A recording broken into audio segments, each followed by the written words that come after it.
welcome back to the Athlete's Edge podcast. On today's episode, we kind of mentioned it briefly last week and touched on it around how the AFLW team from Carlton came in and sort of trained, and some of our Bushies girls were sort of there watching and sort of learning. So how did that, first of all, I guess, come about? They reached out knowing that they were coming up here on their community camp, given that our region is now aligned with the Carlton NGA, where it was previously Richmond. And the working relationship I have there with Liam, who is heavily involved in their AFLW program, but also doubles over into their academy program, which obviously we had Harry Dean progress through the last couple of years off the back of father-son. So we'd been doing a fair bit of backwards and forwards in and around the men's program to get an idea of their requirements, so Harry could be prepared to roll straight into an AFL pre-season, knowing that he was obviously going there as a father-son. And so I think they did a footy session in the morning and then came into the gym in the afternoon with us. Was it kind of what you were expecting? Anything different? It was, in terms of the gym session, no, probably a little bit as expected. I guess if there was something that I was pleasantly surprised with, it was the specificity of it. You still see some programs that are very general in their gym approach, and there will always be a general aspect to gym because it's not the sport.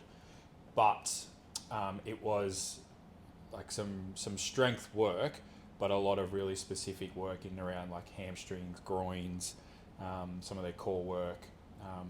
So it was very hamstring calf dominant.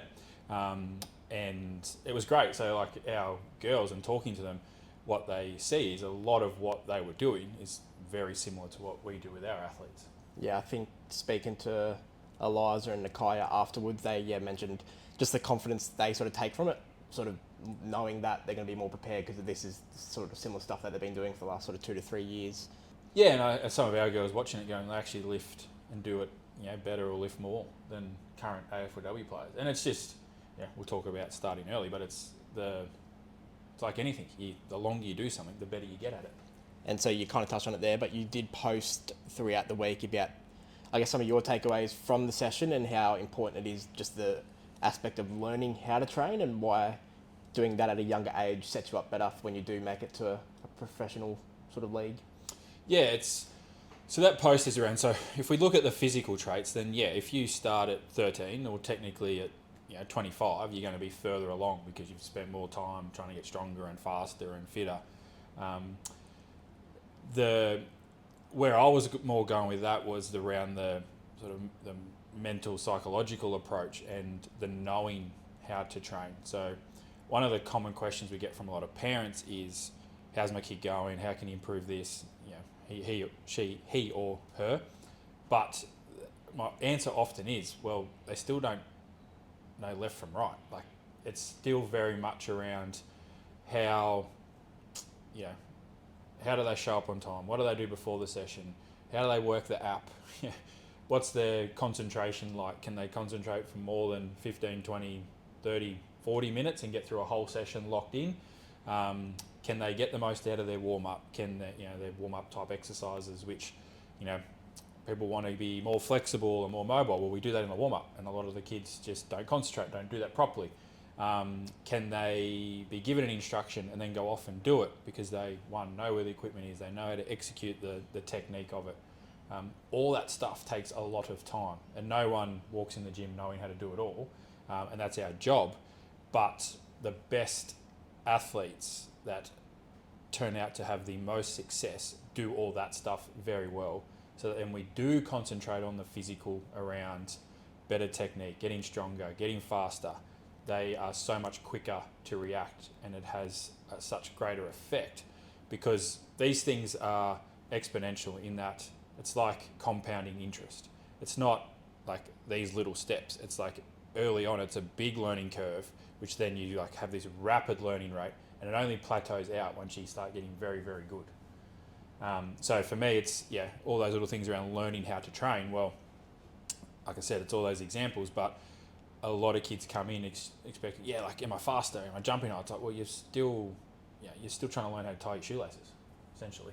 And where does coachability come into that? I'm sure it's heavily linked. Yeah, and that's where some kids just pick things up quicker, easier to work with because they're just highly, highly coachable. And that, like, yeah, he's young, and this, I don't think it's as age specific as parents want it to be. Like, we've some of our best kids are 12, 13 year olds, and they just come in, they're just switched on. Some of our worst kids are 16 to 18 years old. It's just their ability to concentrate.